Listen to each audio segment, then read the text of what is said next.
Hey there, curious minds. Welcome back to the channel. Look around you right now. Seriously, take a quick glance.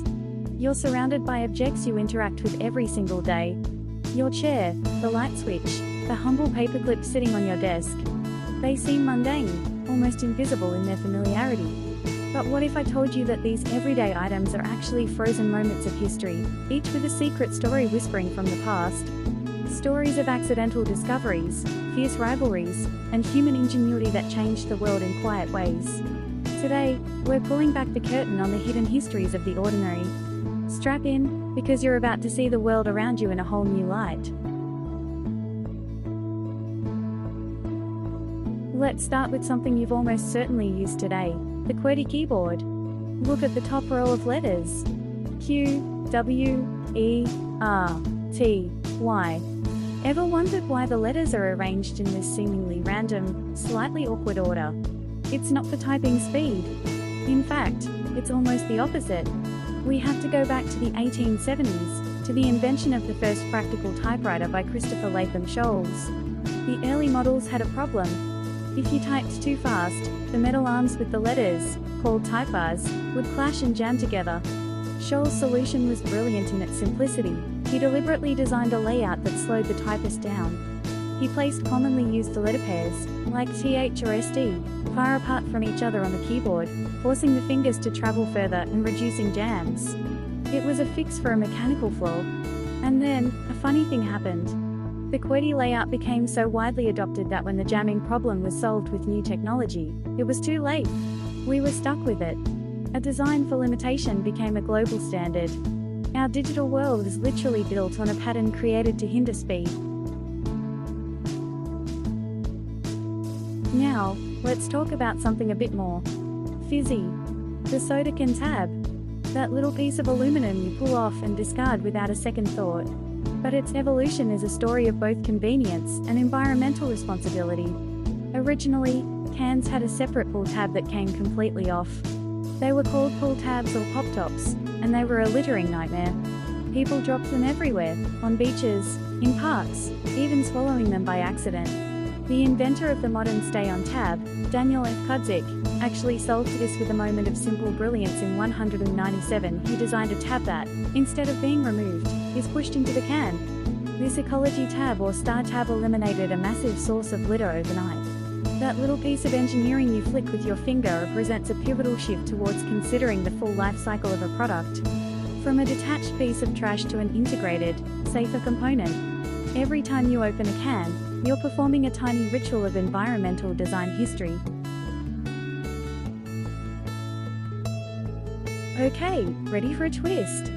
Look at the tiny, seemingly insignificant hole in the cap of a ballpoint pen. What's it for? To stop it from leaking? Not quite. It's actually a lifesaver. Literally. This is a story that takes a dark turn. In the 1990s, there was a worrying trend of children, and even teenagers, chewing on pen caps. The danger!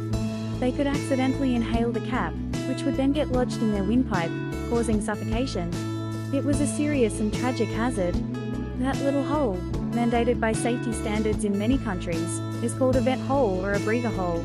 If, heaven forbid, someone were to inhale a pen cap, this tiny passage allows a small amount of air to pass through, buying crucial extra minutes for emergency medical intervention. It's a feature born from tragedy, a silent guardian and an object of everyday boredom.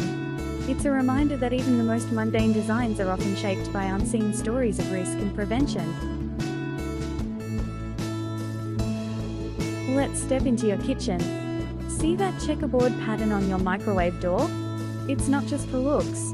That's the Faraday cage, and its story begins with a chocolate bar. Seriously.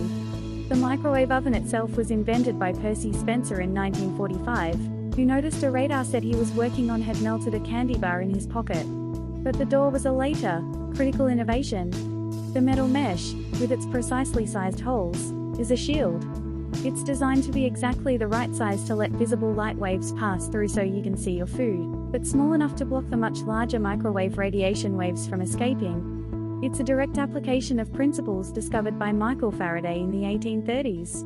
Every time you peer through that door, You're looking through a safety shield rooted in 19th century electromagnetic science and 20th century snack-related serendipity. And how about the humble paperclip? That elegant loop of wire seems like it's always been here.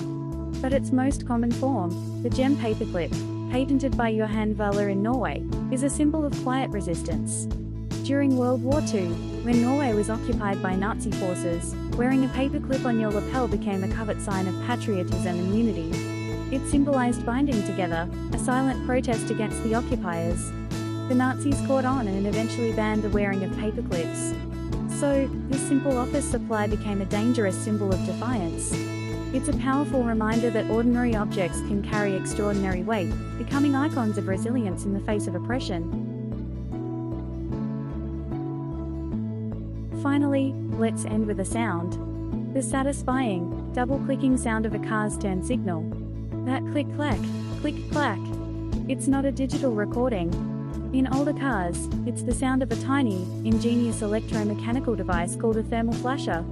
Inside a small metal can, a strip of metal heats up when current flows, bends, breaks the circuit, creating the click and the light going off, then cools, bends back, reconnects the circuit, the clack and the light on, and repeats. It's a beautiful, simple piece of analog feedback. That sound was a direct, audible confirmation that the system was working, long before digital dashboards. Today, even with silent digital chips, many car manufacturers simulate the sound because we find it so reassuring. We prefer the comforting, rhythmic sound of a working machine. So, the next time you sit down to type, open a drink, click a pen, heat up some leftovers, or even just hear a turn signal, I hope you'll pause for just a second. These objects aren't just things. They are stories. They are frozen moments of problem solving, accidents, safety crises, and human triumph. They are the secret history of our daily lives, hiding in plain sight. If this journey into the hidden world of everyday objects surprised you, just imagine what else is out there waiting to be discovered. Hit that like button if you enjoyed this deep dive. It really helps the channel. And subscribe and ring that notification bell so you don't miss our next exploration into the hidden layers of our world. What's an everyday object you've always wondered about? Shout it out in the comments below. We might just feature it in a future video. Thanks for watching, and remember, never stop being curious. See you in the next one.